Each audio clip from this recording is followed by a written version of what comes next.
eu lembro que nesse período a gente estava fazendo um jejum, e eu não lembro especificamente do que se tratava, mas na minha antiga igreja a gente estava fazendo um jejum com toda a liderança. E a gente estava jejuando bastante. E eu cheguei na casa da minha mãe, eu já era casado.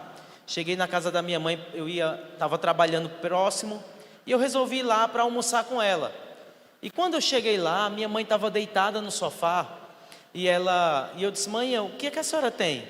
Ela disse: meu filho, eu estou com uma dor de cabeça, que já faz uns 3 dias, eu tomo remédio, já tomei tudo que tinha de remédio para tomar, mas nada passa a minha cabeça. E ela estava deitada no sofá, com um pano assim na cabeça, e eu lembro que eu estava jejuando, estava cheio, assim, já tinha lido aquele livro, eu disse: agora eu vou aplicar a fé. E aí eu perguntei para minha mãe: mãe, a senhora crê que se a gente orar agora, a senhora vai ser curada? Ela falou: meu filho, eu creio. Minha mãe é crente também. Ela disse: eu creio. E ela continuou lá deitada. Eu coloquei a mão sobre a cabeça dela e comecei a orar no nome de Jesus. Uma oração rápida, simples, mas com muita autoridade. E eu lembro que ela também concordou com a oração. Irmãos, para a glória de Jesus e para minha surpresa, instantaneamente ela foi curada. Gente, foi tremendo. Para a glória de Jesus. Minha mãe levantou naquela hora e ela disse: passou. Ela ficou surpresa assim, porque a gente crê na palavra, mas eu particularmente nunca tinha tido a minha experiência com cura. Eu já tinha escutado as experiências dos outros, já tinha ouvido pastores falar. A gente lê na Bíblia, a gente vê essas verdades, a gente vê que é para o povo de Deus, que é para nós. Jesus prometeu que nós faríamos obras ainda maiores, mas cá para nós, a gente é muito incrédulo, sim ou não? E eu estava nessa condição, até eu ler aquele livro. Então eu comecei a ir, eu até ministrei outro dia lá na igreja e contei esse testemunho, porque eu falei sobre fé, e que a fé ela tem tamanho, mas ela precisa crescer. E ela cresce na medida em que nós exercemos essa fé baseada na palavra de Deus. Então, quando nós vamos exercendo a fé baseado na palavra de Deus e vai se materializando o milagre, a nossa fé vai crescendo e nós começamos a andar com mais ousadia. E eu lembro que daquele dia em diante, eu comecei a colocar em prática muitos textos da palavra de Deus e sempre tomando posse. E de lá para cá eu tenho visto tantos milagres acontecerem por meio da oração. Hoje eu quero compartilhar com vocês sobre o poder da fé bíblica. Amém? Abner está por aí? Se tiver por aí, vem aqui, meu querido. Toca aqui um pouquinho, aleluia. Quero compartilhar com vocês então em Números capítulo 13. Você pode acompanhar aqui na tela, Números capítulo 13, verso 1 e 2, depois nós vamos ver os versos 25 ao 33. Diz a palavra do Senhor: e o Senhor disse a Moisés: envia alguns homens em missão de reconhecimento à terra de Canaã, terra que dou aos israelitas. Envia um líder de cada tribo dos seus antepassados. Agora, vamos ver aqui nos versos 25 ao 33, do mesmo capítulo, ok?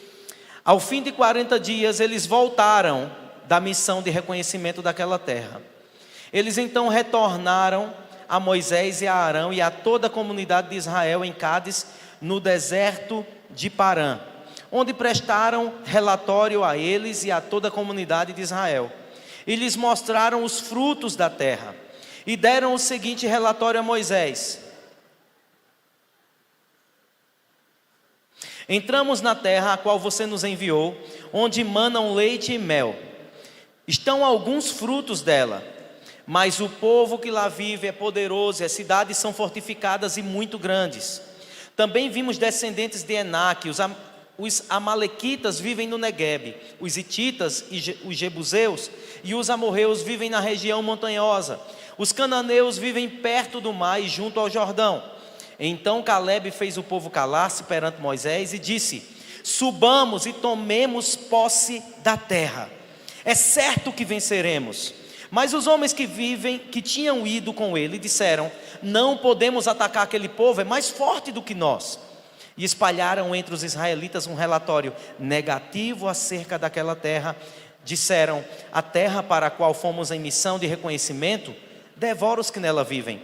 Todos os que vimos são de grande estatura. Vimos também os gigantes, os descendentes de Enaque, diante de quem parecíamos gafanhotos a nós e a eles. Irmãos, o texto que nós estamos lendo é muito conhecido, um texto do Antigo Testamento. Trata-se do povo quando se depara com o Jordão e eles estavam prestes a adentrar na terra prometida. Eles tinham passado poucos dias de que tinham saído do Egito para Canaã. Eram poucos dias.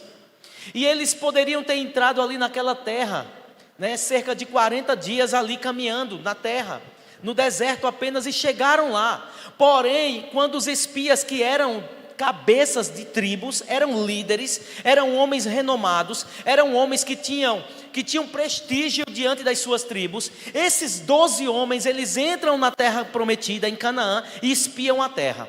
Ao término daquele período de 40 dias, espiando a terra, eles voltam e trazem um relatório.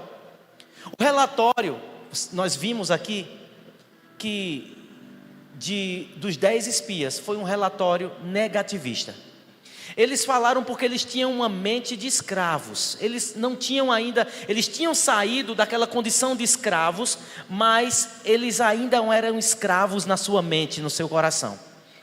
E eles começaram a ver que eles não conseguiam, e eles começaram a falar. Diga para o seu irmão, diga assim, diga: meu irmão, diga: quando você fala, as suas palavras liberam poder. Diga: para o bem, para o mal. E eles começaram a falar: olha, a terra é boa, mas tem muita dificuldade. Tem gigante, tem exércitos, tem guerreiros. Os gigantes são tão grandes que aos olhos dele nós somos gafanhotos. E olha que eles entraram escondidos, eles não foram vistos.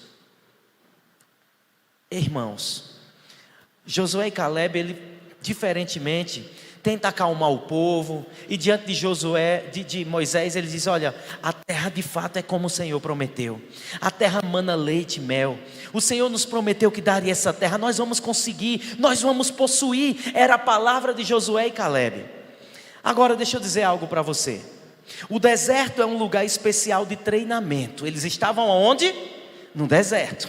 É um lugar de treinamento, de provações, mas também é um lugar de preparação para o avanço e o crescimento daqueles que confiam no Senhor, e mesmo nas adversidades. Talvez você está aqui nessa noite e você está enfrentando um deserto na sua vida, uma provação na sua vida. Você veio aqui à frente, você veio em fé pedindo oração e para receber a oração, porque você precisa de um milagre. Talvez esse seja o seu deserto, mas eu quero dizer para você nessa noite que esse deserto que você está não é por acaso. O Senhor está treinando você para conquistar coisas maiores. Amém?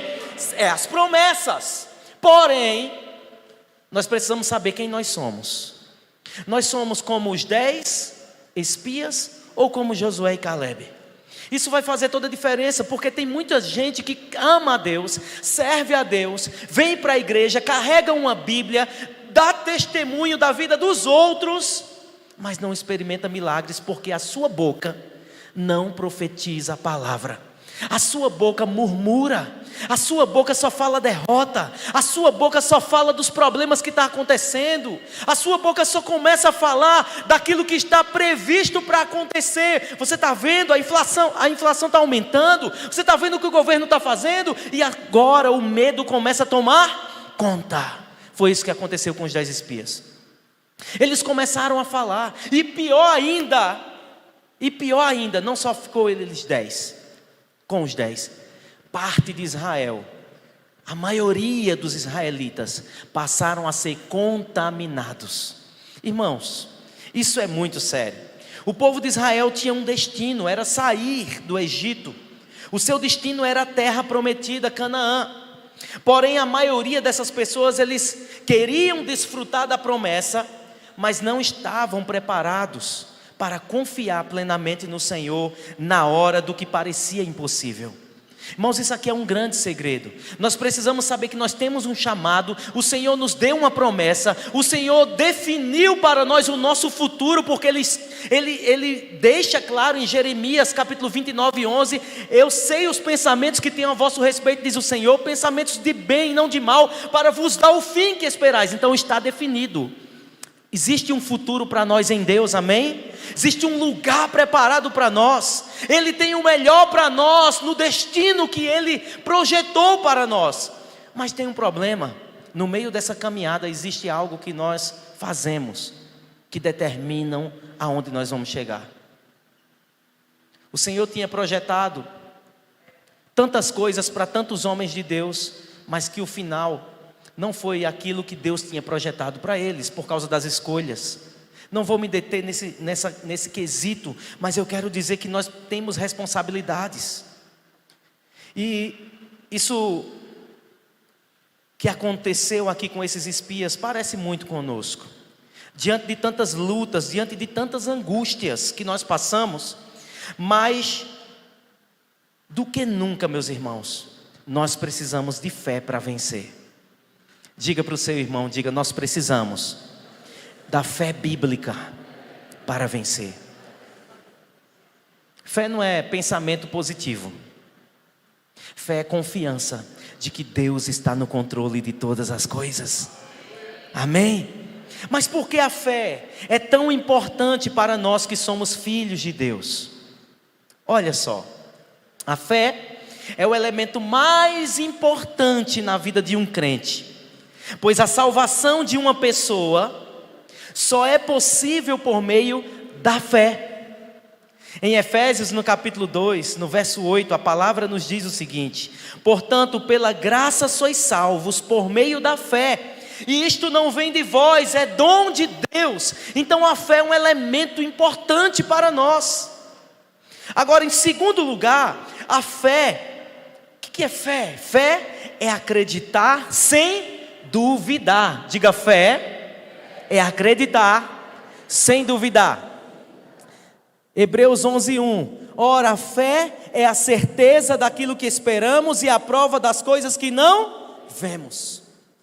Isso é fé. A definição de fé: a fé é a certeza das coisas que esperamos e a prova das coisas que não vemos. Acreditar sem duvidar é você olhar para os lados, é você olhar ao seu redor, ver as coisas fora do lugar e mesmo assim você preferir acreditar no que diz as Escrituras. Você entendeu isso aqui? Eu vou falar mais uma vez.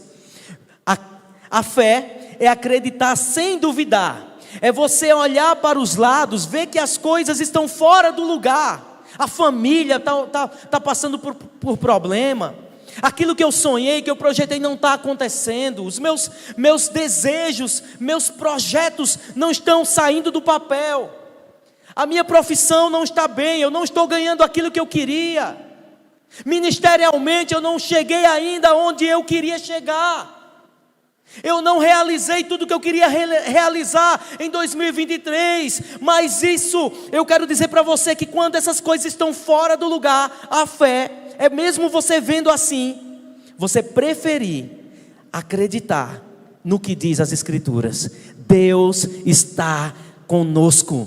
Deus prometeu em sua palavra. Jesus disse que o Espírito Santo estaria conosco até o fim dos tempos, amém?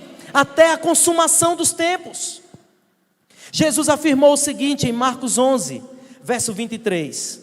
Na versão NVT diz: eu lhes digo a verdade, vocês poderão dizer a este monte: levante-se e atire-se no mar, e isso acontecerá. É preciso, no entanto, crer que acontecerá e não ter nenhuma dúvida em seu coração. Olha que texto profundo, irmãos, nessa versão aqui. Jesus falando para eles, claro que ele não estava falando literalmente de um monte, não é? de uma montanha sair do lugar, mas ele está falando de coisas difíceis, de coisas realmente impossíveis aos olhos humanos. É você olhar para um diagnóstico médico, de um médico que olha assim e diz: olha, não tem mais jeito, vai morrer, prepara a família, e você olhar e dizer: peraí, mas a última palavra é do meu Deus. É alguém dizer assim: não tem mais jeito nessa família, não tem mais jeito nesse casamento, está destruído, e um crente cheio do Espírito Santo, cheio de fé, dizer: não, eu não aceito essa sentença, porque a última palavra é do meu Deus. É crer. É olhar para as circunstâncias e começar a declarar: Deus pode fazer um milagre aqui. Irmãos, nós temos visto muitos milagres acontecer lá em Caruaru, para a glória de Jesus. Nós ouvimos agora, há pouco, o testemunho, né, de uma mãe que nós oramos durante muitos meses. E vocês estavam orando aqui também. Eu lembro, na pandemia, o pastor Marcos levantou a igreja aqui para orar por uma criança da nossa igreja lá. Ele tinha 9 anos na época. 10 anos, não era, amor? Tinha 10 anos e ele foi diagnosticado com câncer. Era um menino saudável, de repente deu uma dor na escola, levaram para o hospital e imediatamente foi identificado um câncer ali, que já estava num estágio muito avançado, agressivo e maligno. Aquela criança sofreu muito no hospital, levaram ele para a Unimed, depois levaram para Recife, ficou lá internado muitos meses em Recife, e o diagnóstico que chegou para nós foi que não tinha mais jeito. A gente orava, a igreja orava, vocês estavam orando também, mas o médico disse assim: olha, aqui só um milagre. E de fato, o milagre aconteceu. Arthur foi completamente curado para a glória de Jesus. Foi curado. A mãe dele deu testemunho agora nas 12 horas de adoração que nós fizemos no dia 15 de novembro lá em Caruaru. E ela contou o testemunho para a igreja. Irmãos, foi muito emocionante, porque nós acompanhamos de perto. E chegou momentos que eu e Jerusa, nós, né, sozinhos assim, a gente olhou a foto do menino. A gente viu aquele menino com 10 anos ficar com 27 quilos. E a gente olhou a foto dele assim para ir tomar banho, que o pai tirou assim, a foto mandou para a gente. Irmãos, deu uma dor no coração. Eu olhei assim e disse: meu Deus, esse menino não vai resistir. Teve um momento que eu realmente pequei. Porque a Bíblia diz que quando nós não temos fé, nós estamos desagradando a Deus. E aí... mas nós continuamos orando e fomos renovando a nossa fé e aplicando fé. E mesmo as circunstâncias, a gente olhando assim e vendo muita dificuldade, a gente continuava profetizando com a boca, declarando com a boca. Ligávamos para os pais de Arthur e líderes de célula, e a gente dava palavras de ânimo, e eles nos confortavam. Como nós fomos tão abençoados com a fé daqueles pais. Eu disse para eles: líderes de célula, escute aqui os líderes de célula que tem desculpa para entregar uma célula. Eu cheguei para aquele pai e para aquela mãe, na luta deles indo para Recife levar aquela criança. Muitos meses, eu não lembro agora quantos meses foram, mas foram muitos meses. E eu disse para Rieson, eu disse: Rieson e Neide, vocês estão liberados para entregar a célula de vocês. Ele disse: pastor, essa é a última coisa na minha vida. Porque a primeira coisa para mim é fazer a vontade do meu Pai. Irmãos, pastor Marcos deu testemunho dele também lá em Caruaru, porque em meio à crise, uma das maiores crises que o menino estava, o pai, chorando, ele disse: pastor, eu quero trabalhar no encontro com Deus, porque não é justo, eu preciso servir ao meu Deus, eu preciso continuar servindo o meu Deus, do meu filho Deus está cuidando. Irmãos, foi cada testemunho lindo. E Deus honrou a fé daquela família. O menino está 100% curado para a glória de Jesus. É isso que a palavra diz.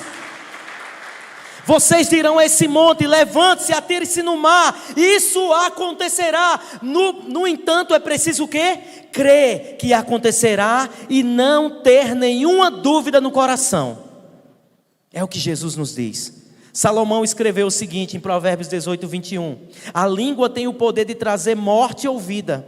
Quem gosta de falar, arcará com as consequências. Eu gosto da versão NVT. Quem gosta de falar, arcará com as consequências. Sabe, tem muita gente falando assim: meu casamento não presta, Meu marido não presta, é tudo farinha homem é tudo farinha do mesmo saco. Vai para o salão de beleza, é uma fofocada terrível do inferno, né? As mulheres lá, muitas, aqui não, né? Mas tem muito salão assim, gente. Minha esposa já foi cabeleireira, né? E ela inclusive quando ela fez lá, foi no Senac, teve lá nas aulas teóricas, falou sobre a ética, né, no salão, e falava muito sobre isso. E de fato, quando se junta aquele monte de mulher no salão, aí começam a falar do marido da outra, ou uma do seu marido, e a outra, o meu é mesmo assim, não presta. E a mulher às vezes é crente, é líder, ora, faz devocional, mas não aprendeu. Sabe por quê? Porque o povo de Israel também tinha visto o milagre acontecer, sim ou não? Tinha visto as 10 pragas, viram o mar se abrindo, eles viram coisas sobrenaturais acontecendo no deserto, enquanto chegavam até ali no Jordão. Mas no entanto, eles abriram a boca para dizer era melhor estar no deserto. Eles começaram a dizer, foi para isso, Moisés, que nos tirasse de lá? Será que não tinha cova suficiente no Egito para a gente tinha que vir morrer nesse deserto? Começaram a murmurar, pessoas que experimentaram o milagre do Senhor, pessoas que viram a glória de Deus se manifestando, pessoas que foram cuidadas pelo próprio Deus no deserto. Uma coluna de nuvem durante o dia para eles não serem queimados do sol, uma coluna de fogo à noite para eles se aquecerem, para protegê-lo das bestas feras, e mesmo assim, vendo milagres miraculosos, abriram sua boca para murmurar. Sabe o que isso diz? É que isso é o ser humano. Nós somos limitados, falhos, mas eu quero dizer para você nessa noite, e Deus nos ama de uma forma tão sobrenatural e tão graciosa, que nos enviou Jesus Cristo para que por meio da sua graça, nós fôssemos alcançados, mesmo sendo pecadores miseráveis. Ele nos perdoou, nos sarou. E eu quero dizer uma coisa para você, hoje você pode ter uma nova vida em Cristo Jesus, uma postura diferente, e experimentar os milagres do Senhor. Amém? Confessar é possuir. Perceba no texto de Números, que alguns confessaram negativamente, outros confessaram positivamente. Mas tanto quem confessou positivamente, teve seus frutos, como quem confessou negativamente, comeu do seu fruto. Não se trata, irmãos, de pensamento positivo, de autoajuda, mas é muito mais profundo, é declarar a palavra de Deus. A palavra de Deus é vida, amém? Deus prometeu àquele povo, mas mesmo ele tendo prometido que os entregaria à terra, dos 12 espias, só 2 creram, e declararam e receberam. Os outros 10 não possuíram, e ainda foram destruídos como pelo fruto da sua própria palavra, as palavras negativas e com a falta de fé. E o pior, irmãos, quem deu ouvidos àqueles negativistas, se não morreu no deserto, tiveram que ficar 40 anos de provação no deserto. Sabe o que foi que Deus disse? Deus disse para cada dia que esses murmuradores passaram espiando a terra prometida, eu acrescentarei 1 ano. Por que eles passaram 40 anos no deserto? Por causa da murmuração. Diga, a murmuração atrai a destruição. Esses homens que tinham 20 anos para cima, com exceção Josué e Caleb, morreram no deserto. Vamos extrair aqui rapidamente 3 lições. Eu quero compartilhar 3 lições dessa história bíblica que poderá mudar hoje o rumo das nossas vidas. A primeira coisa, o que você fala, vamos dizer juntos aqui, ó, dá para ler, né? Vamos lá? O que você fala tem impacto direto na sua vida. O que você fala tem um impacto direto na sua vida. Diga assim, eu sou responsável por minhas próprias palavras. Alguém aqui, com exceção dos bebês, alguém aqui fala e não sabe o que está dizendo, porque senão, meu filho, Vamos ter umas sessõezinhas aí, né? Acredito que todos nós que estamos aqui temos a sã consciência de que aquilo que nós falamos somos responsáveis. Então aquilo que a gente fala tem um impacto direto nas nossas vidas. Até onde você quer chegar? Em qualquer área da sua vida, até onde você quer chegar? Observe o resultado do povo acreditar nas palavras dos 10 espias que não creram nas promessas do Senhor. Olha só o resultado. Verso 28 do capítulo 14. Diz assim: agora diga-lhes o seguinte: tão certo quanto eu vivo, declara o Senhor, farei com vocês exatamente aquilo que eu ouvi dizerem. Diga, toque no ombro do seu irmão, diga ai, ai, ai. Diga ui, ui, ui. Diga assim, ó: Deus está com seus ouvidos atentos. Ele está ouvindo. Ele está nos ouvindo. Não é preciso você dobrar o seu joelho para Deus escutar você. Ele te vê porque você é um filho dele. Ele te vê porque ele te ama. Mas ele também escuta o que você diz, o que ele não gosta. Deus odeia murmuração. Deus odeia murmuradores. Deus ficou furioso com esse povo em muitos momentos. Vocês sabem disso. No Antigo Testamento é muito claro. Deus levantava os profetas para corrigir aquele povo. Um povo de coração duro. Um povo que dizia que amava o Senhor com os lábios, mas o coração estava distante do Senhor. Deus estava ouvindo o que aquelas pessoas diziam, mesmo trancadas em suas casas. Deus escutava as conversas que eles falavam. E nesse momento aqui, Deus começou a ouvir a murmuração. E Ele declarou: diga a eles, tão certo quanto eu vivo. Isso é uma declaração muito forte, irmãos. Tão certo quanto eu vivo, farei com vocês exatamente aquilo que eu ouvi dizerem. É sério ou não é? Sim ou não? Tanta gente falando mal dos seus próprios filhos. Tantos filhos falando mal dos seus próprios pais. Tantas pessoas murmurando do emprego que Deus abriu a porta, que você orou por anos e estava desempregado. Deus abriu a porta e agora começa a trabalhar. Depois de algum tempo começa a murmurar. Isso é um emprego, né? Isso é uma desgraça. Isso não é um patrão. Isso é o diabo. E as pessoas começam o quê? Murmurar. Por isso que não prospera. Por isso que não cresce. Você acha que Deus vai fazer você crescer e prosperar com essa boca? Não vai. Porque diz a palavra: tão certo quanto diz o Senhor, farei com vocês exatamente aquilo que eu ouvi dizerem. Ah, é desgraça? Vai comer do fruto. Agora, se a sua boca declara a bênção do Senhor, como cantamos aqui. Cadê o meu irmãozinho ali? Pedrão, pezinho da Assembleia, viu? Então louve, né? Simplesmente louve. Isso é o quê? Tá chorando. Olha, já pensou? O cara chorando, Deus, então louve. E vai louvando, mas não murmurando.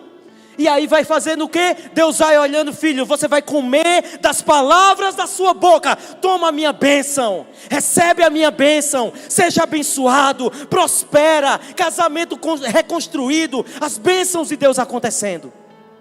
É isso que Deus faz. Mas quando o povo entende que Deus continua sendo Deus, muitas vezes a derrota que enfrentamos vem das palavras que saem da nossa boca. Às vezes sem perceber ou por falta de conhecimento, acabamos falando coisas que indicam a derrota. E aí, queridos, a segunda lição. Primeiro é o quê?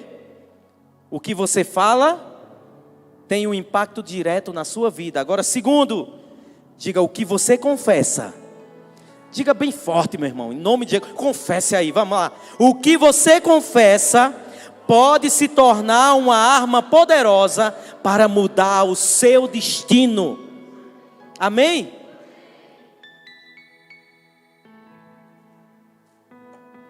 Eu falava com os irmãos lá na igreja outro dia, ministrando outra palavra que não era essa, mas falava sobre fé também. E eu falava sobre quando eu e Jerusa, nós começamos a descobrir essas verdades bíblicas. Os nossos filhos eram pequenos, a gente não tinha Gabriel já tem 20 anos. Então, há mais de 20 anos, a gente começou a orar. E a gente orava pelos nossos filhos. A gente orava e a gente, ficava, dentro do quarto da nossa casa orando, marchando lá, orando e declarando: Senhor, abençoa os nossos filhos. Senhor, que eles cresçam diferente da gente. Senhor, que eles cresçam e sejam apaixonados por Ti. Que eles, Senhor, eles casem com pessoas do Teu coração. Que eles não venham, Senhor, ser atraídos pelas coisas do mundo e sair do Teu caminho. A gente orava, irmão, todo dia. Todo dia, todo dia, todo dia. E a gente começou a ver os nossos filhos começar, desde criança, entregar o coração para Jesus. Começar a amar Jesus. E iniciamos o ministério há 10 anos atrás. Eles já estavam conosco como braços direitos no ministério. E até hoje, todos envolvidos com a obra do Senhor. Todos apaixonados por Jesus, cuidando de pessoas, liderando. Isso não tem preço. Mas deixa eu dizer uma coisa para você. Nós pagamos um preço de oração, de declaração e de não murmurar. Isso é o segredo, queridos. O que você confessa pode se tornar uma arma poderosa para mudar o seu destino. Lembram da mulher samaritana? Da mulher sunamita? A gente falou da outra vez, eu e Jerusa aqui. Mas vocês lembram que quando ela viu o filho morto ali, ela deitou ele lá na cama, e ela saiu, e ela foi pegar o jumentinho, e o empregado perguntou lá: mulher, tá tudo bem? Tá tudo bem. E aí o marido depois perguntou: mas está tudo bem? Não, está tudo bem. E ela foi embora, e lá vem, quando ela vai chegando aonde Eliseu estava, lá no monte, lá embaixo, o servo de Eliseu desce lá e pergunta: mulher, está tudo bem? Está tudo bem. E chega diante de Eliseu e se derrama. E ora ali, no nosso caso, a gente ora aos pés do Senhor. A quem de direito, fala com quem de direito. Mas a gente declara: está tudo bem, Deus proverá, Deus está no controle, Deus vai fazer, eu creio nas promessas. E a gente vai falando, a gente vai declarando, e isso vai gerando dentro da gente o quê? Certeza. Porque quando você fala, o seu cérebro, ele vai entendendo que aquilo ali é a verdade. Hitler, ele dizia algo. Ele dizia o seguinte: uma mentira repetida mil vezes se torna uma verdade. A mentira tem um poder para destruição. O diabo é o pai da mentira. Mas ela, quando é repetida, todos acreditam. Todos pensam que aquilo é a verdade. Eu quero dizer para você, muito mais poderoso é a verdade. É confessar a verdade. É confessar a palavra. É falar as promessas do Senhor. É repetir a palavra de Deus. É a gente falar para os nossos filhos, ensinar os nossos filhos os textos da palavra, ensinar os nossos filhos a terem fé, mostrar para os nossos filhos os pequenos milagres diários. Está vendo, filho, como Deus faz? Está vendo, filho, como Deus age? E eles vão vendo, eles vão crendo, eles vão também acreditando, e a vida deles é transformada. Deus faz coisas maravilhosas na vida dos que creem. A confissão precede a posse. Diga assim: a confissão precede a posse. A Bíblia tem mais de 8.000 promessas, irmãos. Traga essas palavras para a sua vida e comece a declarar com fé. Quando você acredita de verdade, vai ver os milagres acontecendo. Declare com confiança as promessas do Senhor. Não espere ver o milagre. Confesse as promessas. Tome posse dessas promessas. No mundo espiritual você vai tomando posse e vai declarando. E você vai contemplar a materialização do milagre. Crê com o coração e confessa com a boca. Crê com o coração e confessa com a boca. Crê com o coração e confessa com a boca. Amém? E nós vamos ver milagres acontecendo. Para a glória de Jesus. Abraão, o pai da fé, ele creu sem duvidar. Hebreus 11, 17, 19. Irmãos, aqui isso é muito lindo. Olha como Abraão creu de uma forma extraordinária. Pela fé, Abraão, ao ser posto à prova, ofereceu Isaque como sacrifício. Abraão, que havia recebido as promessas, estava disposto a sacrificar seu único filho. Embora Deus lhe tivesse dito: Isaque é o filho de quem depende sua descendência. Concluiu que se Isaque morresse, Deus tinha poder para trazê-lo de volta à vida. E em certo sentido, recebeu seu filho de volta dos mortos.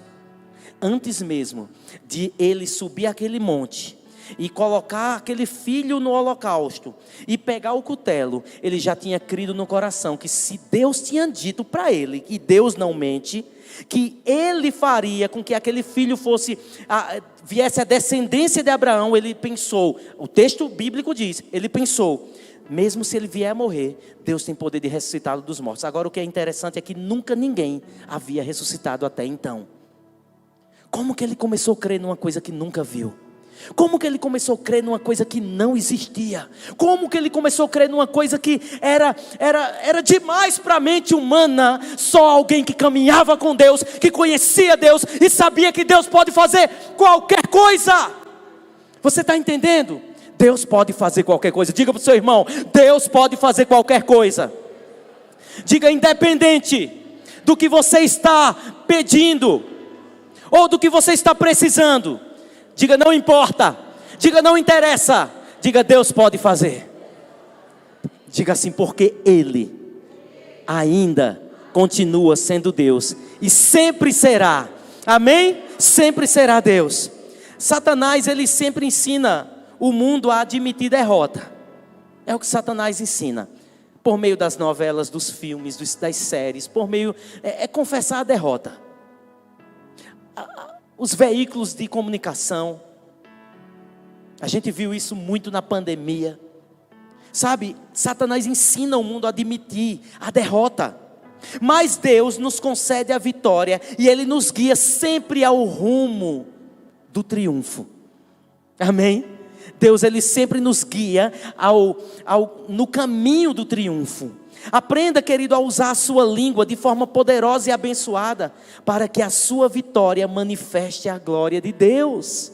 Aleluia! Diga assim: a minha vitória vai manifestar a glória de Deus. E por último, em último lugar, no que você acredita, determina o seu destino. Vamos ler juntos? Vamos lá? Cadê? Pode passar o próximo aí, por favor. Vamos lá, bem forte. O que você acredita determina o seu futuro. Determina o seu futuro. João, capítulo 11. Que texto fenomenal. Como diz o pastor Eibe. Que texto fenomenal. João, capítulo 11, 39 e 40. Eu quero ler esse com vocês, aleluia. Vamos lá. Tirem a pedra, disse ele. Disse Marta, irmã do morto: Senhor, ele já cheira mal, pois já faz 4 dias. Disse-lhe Jesus: não lhe falei que se você cresce, veria a glória de Deus? Vamos ler essa última parte aqui. Disse-lhe Jesus: não lhe falei que se você cresce, veria a glória de Deus? Agora, olhe para o seu irmão e diga: você não sabe, vamos lá, bem nordestino, você não sabe que se você crer, você verá a glória de Deus? Agora você pode aplaudir o Senhor nessa noite. Você verá a glória de Deus se você crer. No que você acredita determina o seu futuro. Voltando aos 10 espias, irmãos. Voltando àqueles 10 espias e a Josué e Caleb, em Números 14. Olha aqui, versos 6 a 8. Nos diz a palavra. Vamos lá, versos 6 a 8, Números 14. 2 dos homens que tinham feito o reconhecimento da terra, Josué, filho de Num, e Caleb, filho de Jefoné, rasgaram suas roupas e disseram a toda a comunidade de Israel: a terra da qual fizemos o reconhecimento é muito boa, e se o Senhor se agradar de nós, Ele nos levará em segurança até ela e nos dará. É uma terra que produz leite e mel com fartura. Agora vamos para o verso 28 ao 32. Vamos lá. Continuando daquele outro verso que a gente tinha lido, tá? Agora diga-lhe o seguinte: tão certo quanto eu vivo, declara o Senhor, farei com vocês exatamente o que ouvi dizerem. Agora o verso 29. Todos vocês cairão mortos nesse deserto. Uma vez que se queixaram contra mim, todos com mais de 20 anos que foram contados no censo morrerão. Não entrarão, nem tomarão posse da terra que eu jurei lhes dar, para que nela morassem. As únicas exceções serão Caleb, filho de Jefoné, Josué, filho de Num. 31. Vocês disseram que seus filhos seriam tomados como prisioneiros de guerra. Pois bem, eu os farei entrar na terra em segurança. Eles desfrutarão daquilo que vocês desprezaram. Mas quanto a vocês, cairão mortos nesse deserto. Diga comigo assim, mais uma vez, esse ponto aqui 3, no que eu acredito. Diga, no que eu acredito, determina o meu futuro. Irmãos, aquele povo acreditou que eles morreriam e eles morreram. Aquele povo acreditou que eles não entrariam na terra prometida e eles não entraram. Aquele povo não acreditou que Deus era suficiente capaz para cumprir a promessa. E Deus disse: eu vivo, tão certo quanto eu vivo, vocês vão desfrutar do que a boca de vocês falam. Agora, para você pensar um pouquinho, o que você tem falado? Não quando está no culto, porque quando está no culto você repete mais do que fala. Talvez aqui no culto você vai ouvindo a palavra e vai entendendo, e vai até falando, lê os textos, concordam, batem palmas. Mas quando você sai dessa porta, quando você chega em casa e se depara com a realidade da vida que você vive, quando você chega no seu trabalho e se depara com a realidade daquele lugar, quando você sai pelas ruas e vê o que está acontecendo, quando você assiste uma reportagem, o que você tem falado? O que a sua boca está confessando na hora que você está brigando com o seu cônjuge? Na hora que os seus filhos estão te dando trabalho, o que você está dizendo sobre eles? Eu conheci uma mulher de pastor, era nossa vizinha. Logo quando a gente tinha, acho que John nasceu. Logo quando John nasceu, a gente tinha uma vizinha que morava lá, era o pastor e a mulher dele e uma filha. Irmãos, aquela menina, criancinha, não sei nem a idade, mas era pequenininha. Ela ouvia todo dia e a gente escutava da nossa casa. A gente morava no primeiro andar, elas moravam num térreo lá embaixo. A gente escutava, parecia que estava dentro de casa. Sua filha de pi, e sua pi, prostituta, e a menina, a mulher do pastor. Resultado, anos mais tarde, aquela menina estava fazendo programa. Hoje, graças a Deus, ela voltou para Jesus, casou de novo, mora em Portugal, está congregando. Mas ela ouviu muitas vezes a mãe dela falar coisas terríveis. Sabe, os nossos filhos, eles começam a colher aquilo que a gente fala também. Infelizmente, tem muitos pais cristãos que estão destruindo suas famílias com a boca. Não, mas não foi minha intenção. Não, mas eu falei sem pensar. É sem pensar que muito casamento está acabando. É sem pensar que a destruição está chegando em tantos lugares. Guerras têm começado. Mas nós precisamos, como homens e mulheres de Deus, um povo que tem experimentado milagres, estamos vendo milagres acontecendo no nosso meio, na vida de irmãos. Nós precisamos ter nossas próprias experiências com Deus, mas em primeiro lugar nós precisamos nos posicionar como homens e mulheres de Deus. Mudar o comportamento, mudar a postura, mudar a forma de falar, mudar a conduta.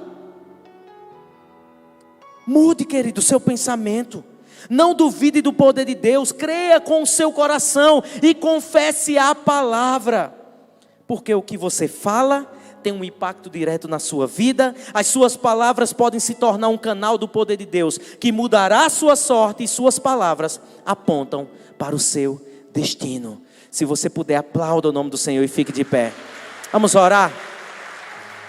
Usufrua do poder que a palavra tem. A palavra de Deus tem poder para mudar a vida do homem. A palavra do Senhor tem poder para mudar a família. A palavra de Deus tem poder para mudar casamentos, para mudar situações difíceis. É a palavra de Deus, não é eu, não é o pastor Marcos, não é você simplesmente por você, mas apesar de nós, existe um Deus que nos ama e que Ele continua fiel. Mas é preciso alguém se colocar na posição de obediência ao Senhor, de obediência e submissão. Onde estão aqui aqueles dispostos a mudar os seus corações, a mudar o seu comportamento, a mudar a sua vida em casa, no trabalho, em outros lugares que não é só na igreja? Comece mudando. Pastor, o meu marido só fala desgraça. E tu, criatura, que está ouvindo e concordando? Não. Você não vai entrar no conflito, mas você começa dentro de você rejeitando. Eu rejeito essas palavras. Eu rejeito em nome de Jesus. Eu declaro a palavra de Deus. Eu declaro que esse homem vai converter o coração. Eu declaro que essa mulher vai mudar. Eu declaro que meu filho vai ser um menino cheio de Deus. E você vai ver os frutos da sua boca nascerem. E você vai colher muitos frutos para a glória de Deus. Vamos orar. Coloque a mão no seu coração. Pai, aumenta-nos a fé. Pai, no nome de Jesus, tenha misericórdia de nós. Que o nosso comportamento, mediante ao ensino da palavra, mediante ao conhecimento da palavra, Senhor, o nosso comportamento seja de agir em fé, de declarar a palavra. Pai, eu declaro aqui casamentos sendo transformados. Pai, eu declaro aqui, Senhor, filhos modificados pelo poder da palavra.